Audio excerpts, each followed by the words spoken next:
Vamos conversar com a professora da Faculdade de Educação da USP, Sônia Krupa. Bom dia, Sônia. Bom dia, Glauco. Prazer estar aí com você. Prazer é nosso em recebê-la aqui, Sônia. E o novo ensino médio começa a ser implementado em todas as escolas brasileiras a partir desse ano para os alunos que concluíram o ensino fundamental e até o ano de 2024 deve se estender a todas as turmas. E muita gente, Sônia, considera essa como a mais perversa das reformas já feitas na área da educação desde 2016. Especialistas entendem que na prática ela esvazia a formação básica e também ao aumentar a exclusão ou reduzir disciplinas que nos ensinam a ter um pensamento crítico, a refletir. Como é que você vê essa implementação do novo ensino médio, Sônia? Então, o novo ensino médio, ele fica exatamente no meio do caminho, não é verdade? O ensino médio, no meio do caminho entre aquilo que é o ensino fundamental e o ensino superior.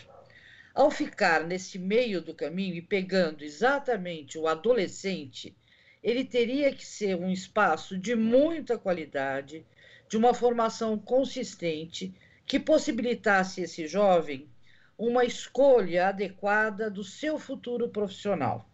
Mas uma escolha que não fosse a escolha que o mercado quer, mas assim a escolha que faz o jovem ser um jovem vigoroso e fundamental para esse país, não é? A reforma do ensino médio vai na contramão disso, Glauco. E mais do que isso, ela é perversa, não só pelas razões que você apontou, mas porque, ao dizer de um ensino de tempo integral, ela tira a oportunidade em muitas regiões da cidade de Diadema, onde eu trabalho, do jovem ter um ensino médio noturno. Ela vai, então, o governo do estado de São Paulo vai fechar, está fechando o ensino médio noturno em nome de uma melhoria. Qual melhoria? Melhoria para quem? Melhoria para quê? Então, esse ensino médio é uma das questões que o novo governo que nós haveremos de ter vai rever com certeza. E interessante, né? Porque as pessoas podem ver, olhar à primeira vista o projeto, Sônia, e pensar, bom, mas ensino técnico é uma coisa boa. E é uma coisa boa mesmo. Só que esse ensino técnico profissionalizante do novo ensino médio não é o ensino técnico de institutos federais, por exemplo, nem certificado de conclusão as crianças vão ter. E ainda por cima, também existe aí a possibilidade de parceria com instituições privadas. Então, quando se fala do ensino técnico nesse âmbito do novo ensino médio, não é justamente esse, por exemplo, dos institutos federais. Não, não é. Não é mesmo, não é verdade? E, aliás, o ensino médio dos institutos federais, ele é fundamental, entre outras coisas, Glauco, porque ele tem uma centralidade nos professores e na qualidade que esses professores, do trabalho que os professores possam ter, não é? Exatamente porque os institutos técnicos propõem uma dedicação exclusiva aos professores, uma possibilidade de trabalho que efetivamente garanta qualidade na educação destes institutos. Além de ter uma integração curricular fundamental, não é? Entre a parte, digamos, aplicada, porque o que é a técnica? É a aplicação de uma teoria. Então, uma relação entre as matérias, não é? Eu tenho que ter a física e eu tenho que ter a física aplicada, eu tenho que ter a química aplicada, e eu tenho que ter o conhecimento das áreas das humanidades. E aí, Glauco, se você me permite, não é? Eu quero chamar a atenção. A Unesco soltou um relatório, a Unesco solta relatórios sobre a educação a cada 24 anos, exatamente, Glauco, por conta de a gente pensar que um século tem 4 gerações. A cada 24 anos, não é, pensando na nova geração, nos novos jovens, a Unesco solta um relatório. E ela soltou um relatório o ano passado, final do ano passado, que ainda não está traduzido, que nos propõe a reimaginar o nosso futuro juntos, Glauco, juntos, together. A palavra central desse relatório é together, juntos. E aí eu quero fazer menção já, pensando nos jovens, que são exatamente uma oportunidade demográfica para este país que tem uma força inenarrável na juventude, que não pode perder a juventude para a morte, tá certo? Como a gente perde a cada dia pela morte matada, mas pelo contrário, que tem que pensar a juventude como esperança. Então, eu quero esperançar com o professor Paulo Freire, nos seus temas geradores, na sua problematização e leitura do mundo. Não é? Então, quero chamar a atenção de todo mundo e apoiar esse evento que vai ter na defesa da universidade pública, não é? Da Unifesp, não é? Das universidades públicas e daquilo que é público, pensar na importância e na esperança que o jovem representa. Não é? Então, eu quero primeiro chamar Paulo Freire e depois eu quero chamar Paul Singer, por conta exatamente de a gente pensar na questão da tecnologia uma outra economia, e uma outra economia baseada na solidariedade. Então, o professor Paul Singer dizia que a gente tem duas visões, pelo menos na educação. Uma que pensa a educação com vistas à cidadania, ao bem viver, à integralidade da formação do ser humano, e de que isto é importante para uma economia que se dirija para a solidariedade e para a superação da desigualdade.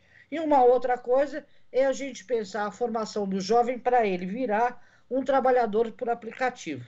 Então, essa educação, esse ensino médio que dá digamos, uma certificação para o sujeito ser um colaborador, um trabalhador por aplicativo, não nos serve. Não nos serve. Então, volto ao relatório. Quais foram os problemas que o relatório apontou para os humanos desse planeta? Não é? Primeiro, não é? O relatório ele aponta os grandes temas, os temas geradores, os temas problemáticos da leitura do mundo. A desigualdade. E nós vimos que a desigualdade no Brasil aumentou, que a fome voltou, que os jovens desesperançados abandonaram a escola e o ensino médio. Então, primeiro problema, a desigualdade. Uma segunda questão, em contraponto a isso, o relatório aponta a necessidade de um novo humanismo. De novo, Paulo Freire, de novo, Paul Singer.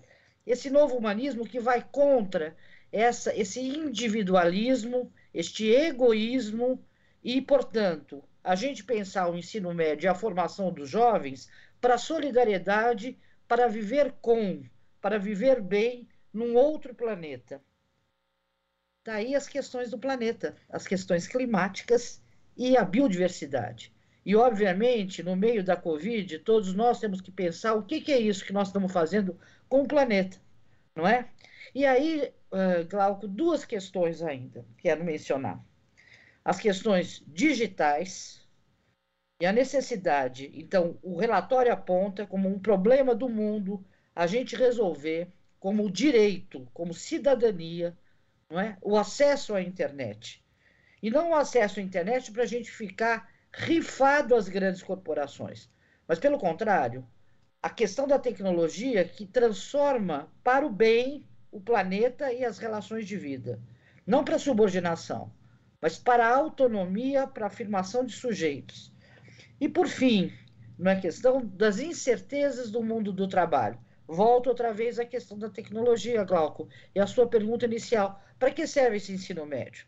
Para que nós estamos lutando para a escolaridade básica? Para qual país? Para qual realidade? Para qual qualidade de vida dos jovens? Não é? Então, isto é uma questão central, Glauco. Pensar na juventude. Não é, Glauco? Eu não sei quantos filhos você tem, Glauco, mas eu vivo brincando com meus filhos que eu quero filhos humanos. Eu não quero filhos nem cachorros nem gatos. Há um problema demográfico que o relatório não aponta, mas que ele é muito importante. Os velhinhos estão vivendo mais e os mocinhos não querem ter filhos, porque falta esperança. Então, a juventude ela tem que ter uma formação, qualidade de vida, para, inclusive, esperançar nas futuras gerações. Eu quero ter netos humanos. Quero uma nova humanidade, um novo Brasil. Sônia, é isso aí, Glauco. Sônia, e eu achei muito importante essa conexão que você fez entre Paulo Freire e Paul Singer, porque na prática, né, quando um fala de educação emancipadora e o outro também do trabalho que emancipa, né, da economia solidária, um princípio fantástico, algo que deveria e deve ser trabalhado por um futuro governo que não seja esse, evidentemente, mas o que o novo ensino médio faz na prática, né? E isso fica muito evidente na sua fala, Sônia, reforçar o apartheid socioeducativo que a gente já existe, né? Você forma jovens para trabalhos para trabalhos uberizados, no caso, sem qualquer tipo de formação humanística e pior, acaba matando a esperança, o esperançar de uma nova geração que ao invés de se emancipar, né, sob todos os pontos de vista, inclusive, acaba ficando restrita, né, tem um futuro restrito a algo bastante limitante, né? Então é necessário realmente fazer essa conexão da educação com o trabalho, mas não dessa forma, de uma forma que os dois sejam emancipadores, Sônia? Com certeza. E mais do que isso, Glauco, acho que mais do que emancipador, é respeitar a condição de sujeito das pessoas. E aí, Glauco, eu quero fazer uma denúncia. Eu não gosto de a gente ficar só na denúncia, e, portanto, a gente tem que fazer anúncios. Mas eu quero fazer uma denúncia, não é? Eu quero fazer uma denúncia com relação a todo o procedimento das avaliações externas, do próprio PISA. Quero chamar a atenção, porque as pessoas falam, não, a educação brasileira vai mal, olha só os resultados do PISA, que vai medir exatamente a proeficiência, a chamada proeficiência dos jovens. Ora, o PISA é um instrumento de controle de uma organização econômica, que é a OCDE, não é? Um dos relatores desse relatório da Unesco é o professor Nova. Eu perguntei a ele, numa atividade que ele fez no final do ano passado, sobre o que ele pensava do PISA. Na verdade, ele falou, olha, eu trabalhei para a Unesco, jamais trabalharia para a OCDE. E eu não posso ver que o PISA efetivamente traga Agora estou falando por mim, talvez forçando um pouco o que ele tenha dito com mais discrição, não é verdade? Até porque as universidades são pegas por essa volúpia da avaliação externa. Nós temos que pensar, e o professor Paulo Freire, numa rede grande, jamais fez isso. Não é verdade? Pelo contrário, o professor Paulo Freire devolveu à escola a dignidade de ser sujeito do seu projeto. E é isso que nós temos que fazer. Então, uma escola de ensino médio, ela tem que prever uma outra relação entre estudantes e professores, mas entre estudantes, professores e o território, a comunidade. O estudante ele tem que se comprometer de uma maneira criativa como sujeito com aquela comunidade. Mas para ficar ali e não pensar o mundo, claro que não. As contradições do planeta, elas estão no local. E, portanto, o território e a comunidade são elementos fundantes de uma escola que tem que ser outra. Nós temos que anunciar uma nova escola. E, portanto, como é que a gente anuncia uma nova escola? Primeiro, não é verdade? A escola pública. Não tem nada dessa coisa aí, dessa bobagem. Aliás, nós estamos aqui vivendo uma ameaça brutal na cidade de São Paulo por essa parceria público-privada, né? Por essa gestão que privatiza aquilo que é público. Não, nada disso. É a afirmação da escola pública em todos os níveis, inclusive, principalmente, no nível superior. Então, vamos retomar o crescimento e o fortalecimento da escola pública. Uma segunda coisa, escola presencial. Escola é bem comum, é espaço de convivência. Nada de homeschooling, essa bobagem, outra vez. Porque nós precisamos formar juntos, together, o coletivo, a compreensão, um novo humanismo, a construção do sujeito no coletivo, mas o sujeito que não é individualista, ele é um indivíduo, um sujeito que melhora a condição do coletivo. Portanto, escola presencial, que nós queremos, portanto, superar a pandemia e voltar. Escola como espaço de convivência. Escola que não é confinamento, que não é uma FEBEM, que prende os jovens, trancafiia os jovens no prédio. Escola que liberta, escola que pensa o território. Portanto, professores, estudantes e comunidades unidos num território em transformação. Isso é possível. Muitas escolas fizeram isso na pandemia. Muitas escolas. Os professores se reinventaram, não é? Mas para isso nós precisamos aprofundar a relação entre a escola e a tecnologia. E aí volto. nós precisamos da internet. Então, vamos pegar a Fundação Lehman, não é? Vamos pegar o Itaú Social, eles que paguem uma taxa para que a gente tenha, com qualidade, internet livre para todos os jovens, para as famílias, para as escolas interagirem. Isso fez muita falta para a escola pública.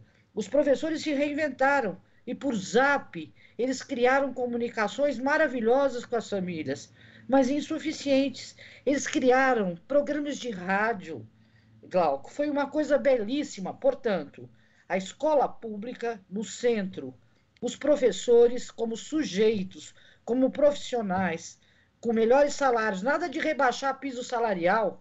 Que é isso que está vindo agora, essa proposta do Congresso Nacional, não é verdade? Que é isso? É valorização dessa profissão que é tão importante, Glauco. Não é? A valorização do profissional que, junto com a comunidade, com os jovens, vai pensar a transformação desse país. Mas, para isso, nós precisamos, sim, da universidade. Então, nós precisamos da formação inicial e continuada de professores e nós precisamos, por exemplo, eu tenho feito um apelo que a Faculdade de Educação tem que se juntar com a Politécnica. Para quê? Porque nós precisamos pensar a tecnologia de comunicação. Nós precisamos pensar a internet livre. Nós precisamos pensar a condição digna da escola pública que interage naquele território. E mais ainda, Glauco, eu quero colocar ainda um último desafio, que é um anúncio, que nós também estamos avançando e fazendo ações que a pandemia nos trouxe. Então, não é só a denúncia. A pandemia está nos obrigando a pensar políticas intersetoriais. Então, nós precisamos que os jovens nos ajudem, os jovens que são produtores de cultura, que nós precisamos trabalhar com a educação, com a cultura e com o esporte, mas com a educação, a saúde e a assistência. Nós temos que criar nos territórios redes de proteção social, não é? E para isso, eu acho que essa união, não é? Essa união entre o ensino superior, não é? As áreas de formação dos futuros médicos, assistentes sociais, agentes de cultura, comunicadores e a escola é importante. A universidade tem que se aproximar da educação básica. E eu acho que a gente tem que tomar a figura do jovem como uma figura emblemática para a gente, não é? O jovem que eu sou mais velhinha, eu quero o jovem que seja na sua plenitude aquilo que eu não consegui fazer. Por exemplo, não é? Eu não aprendi um instrumento. Por exemplo, eu não sei dançar tango. Por exemplo, eu me formei na escola normal e eu não sei tanto da física. Então, eu quero uma educação integral para o jovem. Não é? Eu quero uma educação plena para os jovens. Como é que a universidade e a escola pública se juntam na formação desta juventude? E isso significa a gente pensar desde a criança pequena um outro sujeito, um sujeito pleno.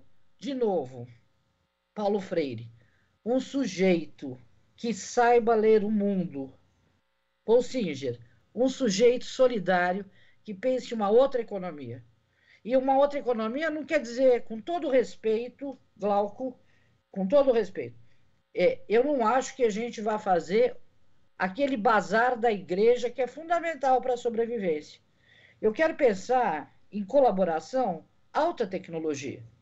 Eu quero pensar os jovens no mundo do trabalho com dignidade, com direitos trabalhistas.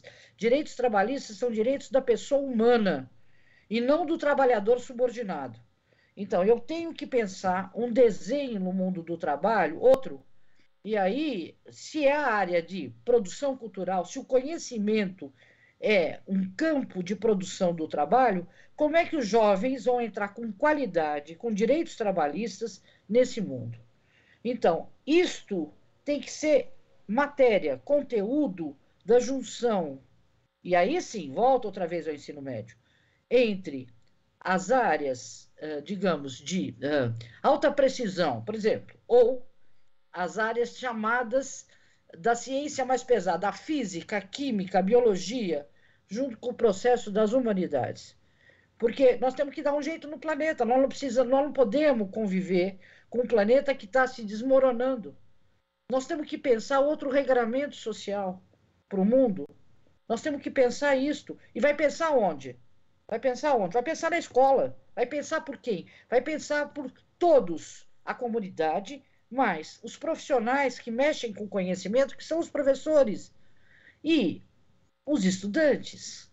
Os estudantes que são o futuro dessa humanidade. É para eles que esse planeta tem que continuar sendo o espaço do bem viver. Então, nós temos esse desafio, e é um desafio bonito, que dá para arregaçar a manga e fazer coisas muito interessantes no novo governo, não é? Mas nós temos que colocar essa proposta de transformar ensino em mercadoria no lugar dela, tá certo? Educação não é mercadoria, educação é um direito, não é? E ele é um direito central, ela é um direito central para um novo mundo, para uma nova humanidade que nós temos que construir. A pandemia mostrou isso para a gente. E, aliás, os ricos e a classe média que se cuidem, pensem que o problema deles, eles conseguem se isolar, não sei aonde, né? Só se for no outro planeta. Mas aqui, os problemas que eles estão criando, e os países ricos, não é? Eles vão ter problemas climáticos brutais sobre as encrencas que eles criaram. Então, as questões não são da linha de baixo do Equador, são de todo o planeta. E, portanto, a desigualdade estrutural, a desigualdade que a gente vive é um problema de todos nós, Glauco. Eu estou te vendo agora. Sabe que eu não estava te vendo e estava aflita. Mas agora te vi, que bom, Glauco.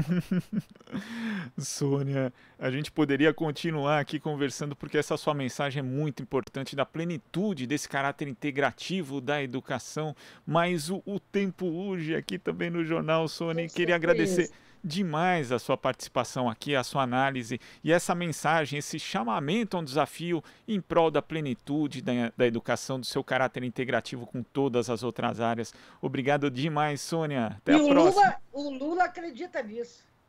Não é? Ele acredita nos jovens, ele acredita no povo brasileiro, ele acredita na possibilidade de transformação. Então eu quero fazer um apelo ao presidente Lula, que efetivamente garantiu, não é verdade, a vaga para o ensino superior para tantos jovens. Nós temos, e que efetivamente contribuiu para a ampliação da universidade pública. Não é? Que essa retomada seja isso, mas um esperançar no jovem e na futura sociedade. Uma sociedade mais fraterna, com mais direitos. Bom dia para você, Glauco. Bom dia para todo mundo e a luta. Vamos lá. Bom dia, Sônia. Conversamos aqui com a professora da Faculdade de Educação da USP, Sônia Krupa. Você está ouvindo Jornal Brasil Atual. As notícias que os outros não dão.